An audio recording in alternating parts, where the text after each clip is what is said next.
You join me at the bridge, the bread, the bread, bread, the bread, bridge, the bread, the bread. And we're making movies on location. I'm just thinking reflections, right? Yeah. Like, but the bullshit that people say to me makes the story, and the story was whatever I decided it fucking was. I'm really quite proud of myself. Let's expand on that in 100,000 words. 500,000 words, right? My brother told me to watch Netflix's Moneyball. Why would I watch that when my fucking real life sporting inspirational story could kick that out of the water without me even trying? Ken, I told that sporting hero story that was like real life. I just told he's a fucking real life sporting hero story and it's got no likes. Up your game! Like, that's the power of narrative and stories. Sitting around the campfire. Like, you're supposed to tell stories, aren't you? Stories. That's why we have stories, isn't it? Because the origin of the story was because we didn't have cameras and pictures and stuff, right? So then what happened was we had words, right? You know what I mean? So Dave the local sporting guru, Dave the local sporting hero, and Dave the local sporting influencer.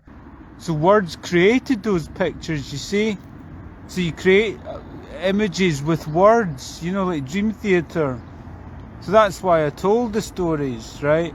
They wheeled Dave on to do that job of like single-handedly winning the game for the entire motherfucking team. I'm the best fucking motivational guru in this whole fucking town. But in an age of video, we don't have video of it, so it didn't happen. That kind of thing. Do you know, Hank, right? The quality of the material I've been putting out, the quality, the sheer quality and productivity, all these different fucking genres, comedy, vlogging, music video, stream of consciousness, I've done short films. That one I did with Drew was fucking brilliant. It's fucking off the chart. Ken White was off the chart because we didn't even make that much effort. It was still good. But that's one of the keys to it, is just relaxation, you know what I mean? But what I was thinking to myself is, it's just too much fucking brilliant quality, right? That I should have 1,000 fucking followers. You could not. It's fucking funny as fuck. I should have like 10,000. I should have like just as many followers as like Chris Opie or any of these other pros. Because they didn't, like, they're good. They're obviously better athletes than me, but they didn't have the fucking personality, did they? They couldn't give you the Braveheart speech. They couldn't give you let's play musical chairs. They couldn't give you the Johnny Rotten, Johnny Walker, Martin Ulfer interview. Incidentally with Johnny Rotten, Thingaboos let himself go, innit? Anyway. And he didn't give you these stories and different versions of the story as well. Yeah, like I say, painting a story. The picture tells 1,000 words. In a storyline. But it's okay because the memory of the I put the ripples out anyway, so I didn't give a fuck about your instant wank bullshit. Narcissism, look at my booty bollocks, you know what I mean? It's like, in whose interests does this content that I'm watching all the time invariably serve? Does it serve me or does it serve you? I mean, I might look a bit fucking self-indulgent, but at least I've unlocked some fucking brilliant shit. Get what I mean? Like, so, where's my thousands for? Nah, it's good enough just knowing that I put some wee bits on. It's spilled out onto my Strava, right? And I did the wee stuff, and I told my goalkeeping hero story, That's why it was better, incidentally, the Shot of Glory thing, because I didn't even embellish it. I could have gone into how it was that good, but I didn't even embellish it and it was good. A Shot of Glory was probably embellished to fuck, So, Ken, you got to ken your own worth. But anyway, I put it up on my Strava, right? And it's like, it's alright, what I mean? That's good enough. That's good enough for me. Be humble, Ken. I should have like 1,000 followers, but fuck your Insta. The world's constantly moving. You're moving as a person. You're dealing with a constantly moving thing that you're doing, and a constantly evolving world. So why get into Insta wank when it'll be some other bullshit thing the next day? It's like, is this the way the world's going, where it's like everyone talking to everyone, talking to the world, but really they're just talking to themselves, because it'll get to the point where no one gives a fuck. I'm at that point already. I'm ahead of the game. I don't give a fuck what anyone else is blabbing on about. It's like it's draining my energy. I've got more energy just being interested in what I'm doing.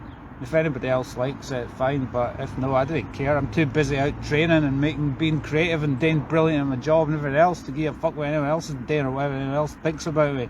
I didn't agree with that. That's not quite good enough. Too many notes, too many opinions, too much talent, too much freedom, too much life force, you know. Anyway, going back to the Strava thing, maybe that's good enough. Just knowing that I put the stuff up on my Strava, and Ken Ross McMillan with a successful business and the big muscles and the gold frame painted bike and all that, and the life force, he related to it, so that's good enough. He I wasn't lying when I told that story. Upliftment, personal pride, sitting at the bridge. It's quite interesting. It takes me back to a time when I was floundering, or whatever the word is, on the doldrums on the dole, right? And you know when you're at that point where it's so bad, your life is so shit that they've got to wheel you onto one of these buses just to get your money, and well, these other reprobates, right? And what was really quite cool about it, as shit as my life was, incidentally, at least I had that hero story within me, and a few others as well, that lived deep inside me. That got me through the tough times, knowing that I'm fucking brilliant. It's just the world that's the problem, you know. The world, I didn't react well with the world, you know. The world rejects me. Who are you to reject me? I reject you. You know, how many potential employers rejected me? Oh, sorry for being too good at what I'm doing, you know. Anyway, do you know what I mean? Try to find a job. Incidentally, that bistro job, I was ready to leave the town. It's like being rejected by like pretty much everybody. And it's like, oh, got off my ass. I was like, oh, right. Oh, this is the job. And then I went on, kicked ass at that. So that was last chance saloon. But anyway, going back to, and I succeeded, didn't I? Even though my sister got too much time in your hands. Aye, let's explore that. I had too much time in my hands. Too much time. Nah, let's not get into that. I've done that before. But anyway, like I say, who cares about your wank online bullshit? It's like, what about just like can we not just get back to a simpler time? You know, we just have a small group of friends that get you, you know, that's kind of what I've got anyway. So fuck your building your YouTube channel. I've already built it. Sorry for creating good, interesting content that nobody's interested in because they're stuck on whatever. I ken what I like, you know. But the point is, that's a big enough thrill for me, knowing that like one or two folk occasionally will go, oh, I'll get you where you're coming from. That's all it is, isn't it? It's the communication, it's the connection. That's what we're all striving to get, isn't it? Yeah, just a bit of connection here somewhere. But I didn't care, I just connect myself. That's good enough for me. Can't fucking mean like I say I. And Ross obviously dug it. He watched it. You saw a few folk watching it. Because, oh, there's a coincidence. The athletes got it. The athletes like Mary Douglas, Scottish duathlon champion. Or maybe she knew I wasn't lying when she watched the video. Maybe she knew, oh yeah, everything's relative. Dave's telling his hero story. He's not a fucking liar. So, you can't, what I mean, like, it's just owning your own power, innit? Owning your own power. Owning what you're fucking know what you're capable of. And invariably, most folk, what he kind of cheapen what you do or pull you down. So I'll just finish on a positive. At least when I worked at the bistro, that was cool because at least everybody there wanted to big each other up, build each other up, and see the good in each other. That's what I liked about that job. It's fucking brilliant because you left each day, like obviously you had your difficulties. It wasn't easy, but by the end of that 4 years, I felt like a better person.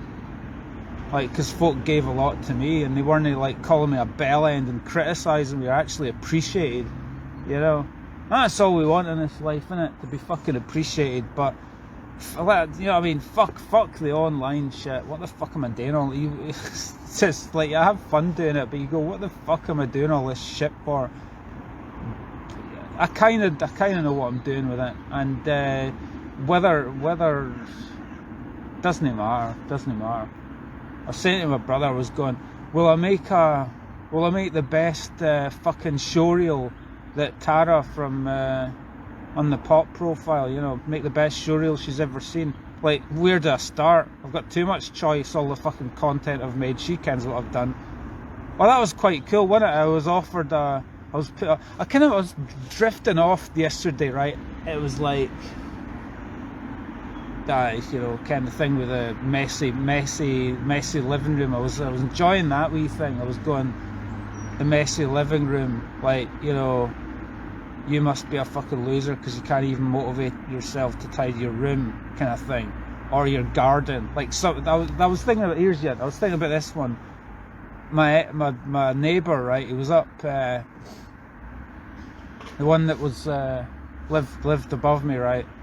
And I bumped into him like 4 or 5 years later, and the way he was talking to me was if like he just seemed to think I was just like sitting on my ass in the dole the whole time. He was like, what, you know?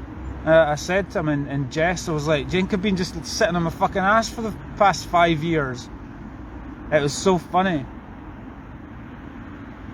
It's like, what have you been doing, Dave? What have you been doing? What have you been up to, Dave? Oh, where do I start? Oh, King KP at the Bistro for 4 years. Lasting on the toughest movie gig you could ever wish to do as a movie extra, actor, crew member, anyone, and then succeeding at it. You know, helping Chris Pine score his big emotional orgasm goal, and then carrying Timothy Chalamet's Golden Crown in Lincoln.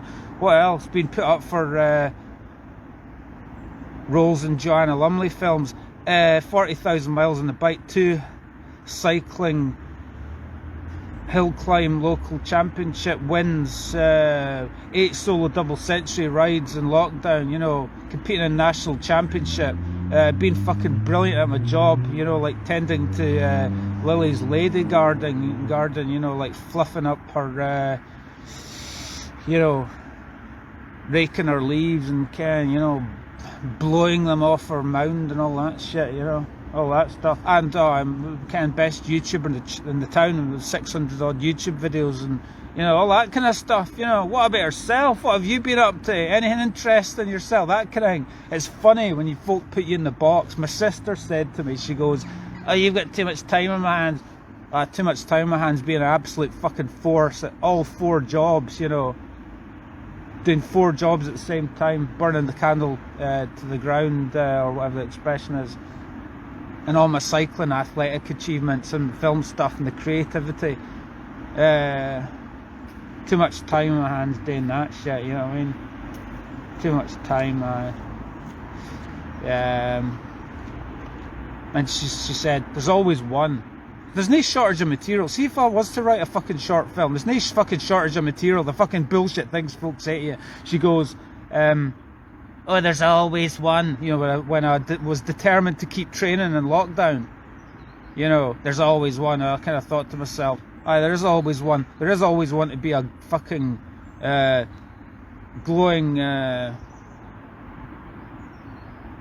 glowing light of inspiration in the face of adversity, you know, in lockdown when I did all that fucking shit, you know. There is always one, yeah.